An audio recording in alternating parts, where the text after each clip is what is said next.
Makanya teman-teman, kalau ada pejabat yang anti kritik, berarti dia tidak terbiasa berpikir kritis. Loh, bener kan? Iya.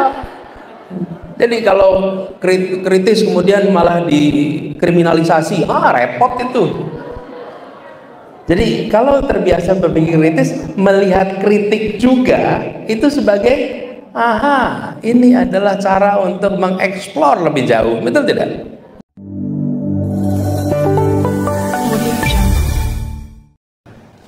Pesan ada 9 pesan ya. 9 pesan. Ada 9 pesan. Terus salah satunya adalah ini contohnya, think like a stranger, act like a native. Berpikirlah seperti orang asing, tapi berperilakulah seperti orang setempat. Okay? Berpikirlah seperti orang asing. Apa sih yang menarik dari orang asing itu? Orang asing itu bertanya yang tidak ditanyakan. Itulah orang asing. Tanya nih misalnya, kenapa ya motif songket begitu? Kamu bisa jawab nggak tuh? Dari dulu begini pak. Songketnya begini. Iya saya tahu kenapa. Terus kita, aduh saya nggak kepikir ya kenapa songket begini ya. Terus nih Anindita pakai nih motifnya batik apa songket nih? Batik. Batik, kenapa ya motif batik begitu? Terus kita, waduh kenapa ya? Tanya lebih jauh lagi, batik kenapa ya warnanya kok coklat sama hitam ya? Kenapa ya kalau di Pekalongan kok warnanya merah kuning gitu ya? Lasem itu kan ya dari dulu begitu pak, ya itu cirinya. Iya saya tahu, tapi kenapa gitu? That's being a stranger. Jadi saya selalu mengatakan, menjadilah seperti orang yang tidak berada di sini dan bertanya hal-hal yang tidak biasa ditanyakan. Coba semuanya angkat jarinya, angkat tangan. Jarinya berapa? Kenapa 5? Pak yang bener aja, jari ya 5 pak, namanya manusia gitu kan. Ini pertanyaan, mungkin nggak Anda ditanyain orang di sebelah Anda gitu, Mbak, jarinya 5 kenapa ya? Kira-kira Anda langsung pindah tempat bukan nggak tanya gitu? Ini berarti yang tanya nih belum sembuh nih gitu kan kira-kira. Masa jari ditanyain? Pertanyaan saya, siapa yang kira-kira tanya ke Anda jarinya 5? Siapa? Anies. Ya, selain Anies lah. Hah? Anak-anak kecil. Ada juga lain? Ya, anak kecil. Atau kalau memang ada IT, tahu IT ya? Makhluk luar angkasa.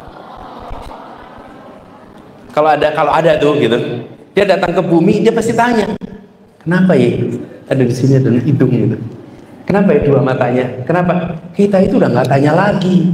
Kenapa? Karena kita berada di dalam dunia manusia. Di dalam dunia manusia, ya namanya manusia pasti jarinya 5, matanya 2. Itulah umumnya. Karena itu kita bertanya lagi. Nah, seringkali kita itu terlalu dalam hidup dalam diri kita sendiri, dalam lingkungan kita, sampai kita menerima apapun yang ada tanpa pernah mempertanyakan. Akhirnya nggak punya jawaban. Kenapa songket begitu? Ya dari dulu pak. Kenapa batik begitu? Ya dari dulu. Nah, efek dari tidak bertanya itu, kemudian kita tanpa sadar menerima, tanpa sadar tidak menumbuhkan kemampuan berpikir kritis. Jadi untuk tumbuh kemampuan berpikir kritis, tarik diri Anda sedikit keluar dari apapun dunia itu. Nah, ini pengalaman saya selama ini, saya selalu mencoba selalu bertanya dengan itu, why, kenapa, why, everything, why. Dan saya memimpin kalau di organisasi bukan dengan instruksi tahap mulainya, tapi dengan pertanyaan why. Nah, dengan begitu teman-teman, kita bisa menumbuhkan kemampuan berpikir kritis. Dan ini terkait IM nih, ini pengalaman zaman dulu ketika rekrutmen IM. Itu kalau rekrutmen suka ada yang begini, Pak saya tertarik ikut Indonesia Mengajar Pak, syaratnya apa? Oh, jawab saya, Anda nggak usah daftar. Kalau tanyanya syaratnya apa? Karena syarat itu bisa dibaca di website. Kalau Anda ketemu saya dan tanya syaratnya apa, nggak usah ikut. Kami butuhnya orangnya begini, Pak, kenapa syaratnya di bawah umur 25? Pak, kenapa syaratnya belum menikah? Oke? Itu adalah pertanyaan yang menimbulkan percakapan. Tapi kalau pertanyaan yang tadi menimbulkan percakapan nggak? Enggak. Pertanyaan 1, 2, 3, lihat di website aja. Ada semua. Nah, teman-teman, memancing pertanyaan-pertanyaan yang menumbuhkan percakapan, yang menumbuhkan kemauan untuk membandingkan, itulah yang kita butuhkan. Waktu saya masih SMA menuju kuliah, saya ini diberi oleh paman saya sebuah buku yang sangat berkesan. Saya nggak tahu buku itu masih ada apa tidak, tapi buku lama, namanya Breakthrough Thinking. Anda cek coba di Google, masih ada nggak tuh buku itu? Namanya Breakthrough Thinking. Karena itu buku saya ingat sekali. Karena saya lulus SMA menuju kuliah, terus diberi oleh sebuah buku namanya Breakthrough. Lalu ada pengalaman di Breakthrough Thinking itu yang kemudian saya terapkan dalam kehidupan saya. Ya, cerita begini di Breakthrough Thinking. Ada orang yang berpikir breakthrough, ada yang tidak berpikir breakthrough. Waktu itu belum menggunakan istilah critical. Apa bedanya? Kata dia begini, dalam sehari-hari dari rumah ke tempat kerja orang naik kendaraan. Pada saat dia naik kendaraan, ada yang memperhatikan persimpangan mana yang traffic light-nya lama, persimpangan mana yang traffic light-nya cepat, rute mana yang jalurnya lebih padat, rute mana yang jalurnya lebih longgar. Ada yang memperhatikan, ada yang tidak. Nah, orang yang memperhatikan, dia sesungguhnya udah built-in breakthrough thinking. Orang yang belum, berarti dia belum built-in. Tetapi dua-duanya bisa dilatih. Kesadaran untuk bertanya atas apa yang dia kerjakan, mengapa rute ini, mengapa rute itu, itulah potensi untuk menumbuhkan, kalau di sana waktu itu namanya breakthrough thinking. Kalau dalam konteks kita sekarang namanya critical thinking. Nah, jadi teman-teman sekalian, salah satu skill di 21st century udah diomongin di mana-mana, itu kan 4C ya. Apa namanya? Critical thinking, apalagi kolaborasi, apalagi communication, apalagi creativity. Itu 4C itu disebut di mana-mana, udah hafal kita. Nah, sekarang menurut saya salah satu yang paling penting adalah critical thinking. Dan critical thinking ini menjadi benteng berhadapan dengan apa? Dengan ekstremisme, dengan hoax, dengan segala macam kabar yang tidak akurat. Itu bentengnya adalah critical, karena itu critical harus tumbuhkan. Nah, jadi pertanyaan-pertanyaan seperti ini dan inovasi, terobosan itu sering muncul dari critical thinking, kemampuan berpikir kritis. Karena begitu dia bertanya tentang why, nanti muncul terobosan tuh habis itu. Ambil muncul terobosan sesudah why itu muncul. Jadi teman-teman sekalian, saya usul pada teman-teman yang sekarang mau makin mengembangkan kemampuan berpikir kritis, sering-seringlah bertanya hal yang tidak ditanyakan. Walaupun tidak selalu nyaman. Seperti saya bilang tadi, jarinya 5, menjelasinnya gimana coba? Why? Kita juga belum tentu punya penjelasan. Tapi keluarkan diri Anda dari dunia Anda, munculkan pertanyaan as a stranger, menanyakan hal-hal yang sudah Anda anggap sebagai hal yang normal, hal yang biasa. Ya, kalau menurut saya gurunya harus ditumbuh kemampuan berpikir kritis dulu. Kalau gurunya tidak memiliki kemampuan berpikir kritis, susah. Karena kalau guru tidak memiliki kemampuan berpikir kritis, dia akan tidak nyaman dengan lingkungan yang berpikir kritis. Gak nyaman, karena dia berada dalam situasi jadi defensif nanti. Tapi kalau dia terbiasa berpikir kritis, maka pertanyaan itu juga biasa aja. Makanya teman-teman, kalau ada pejabat yang anti kritik, berarti dia tidak terbiasa berpikir kritis. Loh, bener kan? Iya. Jadi kalau kritis kemudian malah dikriminalisasi, repot itu.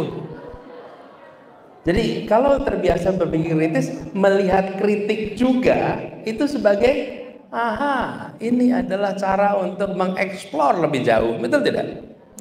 Nah, ini baca catatan nggak saya ngomong ini? Catat. Mencatat teman-teman.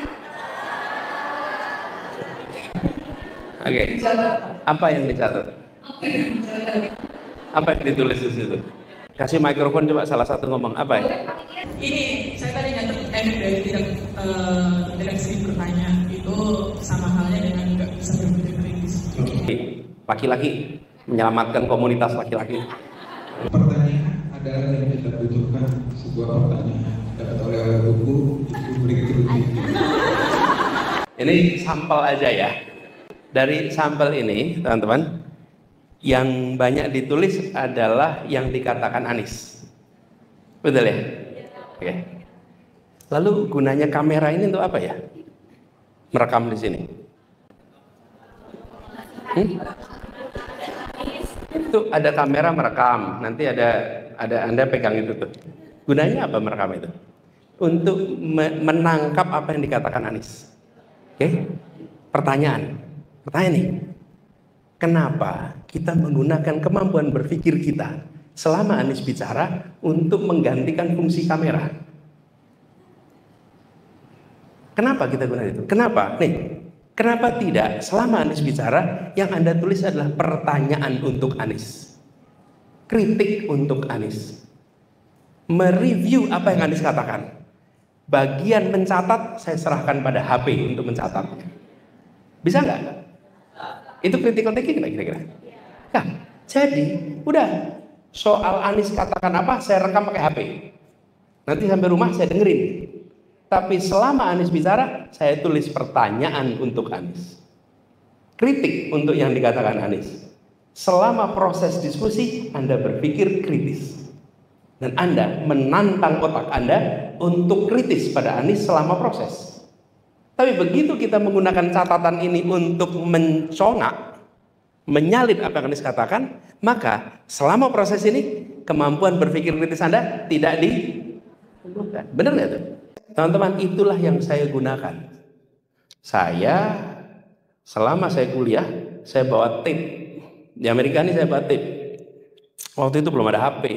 Jadi pakai tape Maxell, saya rekam kata-kata dosen pakai rekaman. Selama kuliah saya membuat pertanyaan. Sampai di rumah saya dengerin ulang omongan dosen tadi. Dan sebelum dosen ngomong, sebelum kelas saya udah bicara, saya nanti akan merekam kata-kata dosen. Dia bilang boleh. Sehingga ketika tanya jawab, saya punya pertanyaan. Teman-teman, di ujung sesi diskusi sering nggak ketemu ada pertanyaan? Buka-buka catatan apa yang saya mau tanya ya? Benar nggak teman-teman? Sehingga proses ini menjadi proses tukar pikiran sepanjang acara. Coba kalau teman-teman jadi guru, lalu lakukan itu pada murid-muridnya. Dan anak-anak, selama saya ngomong Anda tulis pertanyaan ya. Boleh aja catat kata-kata kunci yang mungkin berkesan, yang mungkin penting, tapi berikan ruang untuk tumbuh. Jadi teman-teman, selama diskusi Anda akan kritis. Dan percaya saya, nanti selama Anda diskusi Anda akan muncul dengan pertanyaan, karena Anda merangsang pikiran Anda, apa yang mau saya tanyakan ya dari statement ini ya.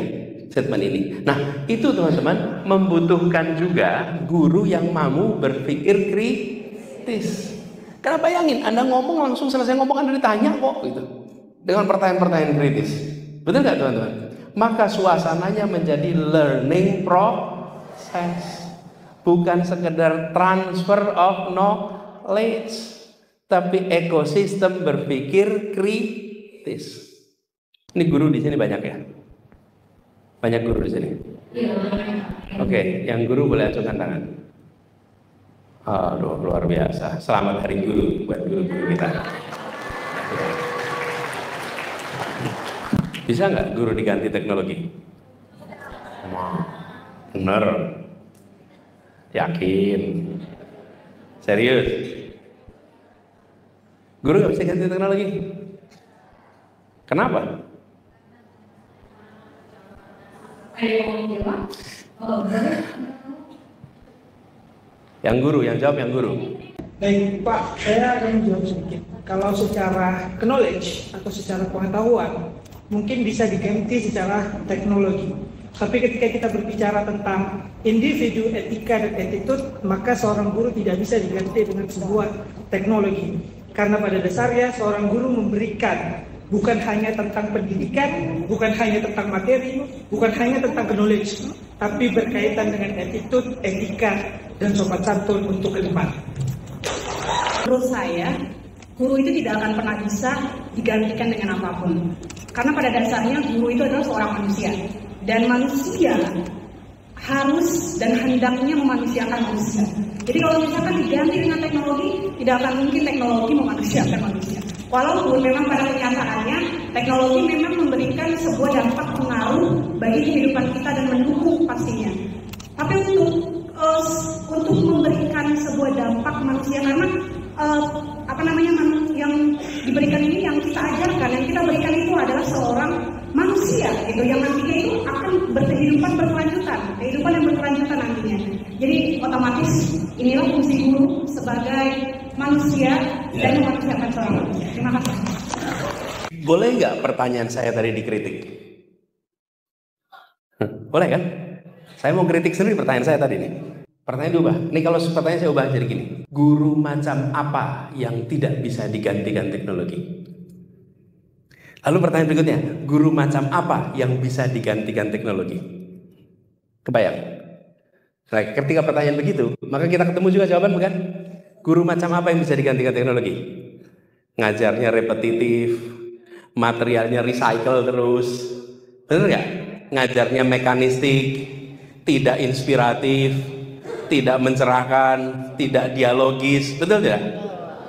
Yang itu bisa diganti lagi, bener kan? Anda kan juga ciptakan manusia sebagai manusia, asumsinya tadi kan asumsinya dialogis, asumsinya inspiratif, itu kan asumsi semuanya. Guru yang ideal tadi maksudnya. Tapi dalam kenyataannya kan nggak begitu semua, bukan? Nah, jadi pertanyaannya di reframe. Jadi ketika teman-teman ketemu pertanyaan itu pertanyakan juga. Sebentar, ini pertanyaannya sebenarnya bisa dikritisi nih. Guru macam apa yang bisa diganti teknologi? Guru macam apa yang tidak bisa diganti? Nah, kemudian ketemu tuh pertanyaan berikutnya, guru macam apa kami? Kami masuk yang bisa digantikan atau masuk yang tidak bisa digantikan? Benar ya teman-teman? Nah, jadi teman-teman, saya ingin kepada kita semua menempelkan yang namanya kritis itu. Jangan kritis pada hal yang kita katakan yuk kita kritisi. Hal yang sedang kita diskusikan pun bisa kita kritisi. Kita bisa lihat, ini perspektif lain nih. Pak, kelihatannya pertanyaan Bapak saya ubah aja Pak gitu. Sehingga kita muncul hal yang baru gitu. Lalu dari pertanyaan kritis itu, oh iya ya, ini definisinya nih. Seperti guru yang disampaikan tadi, itu guru yang tidak bisa digantikan teknologi. Yang ceritakan tadi nggak bisa, bagaimana cara ganti teknologi guru yang seperti itu? Tapi ada guru yang tidak. Nah, guru yang tidak seperti ini lalu diberikan peningkatan kemampuan. Tapi kita nggak kemudian tutup mata bahwa semua guru pasti tidak bisa digantikan teknologi. Benar ya teman-teman?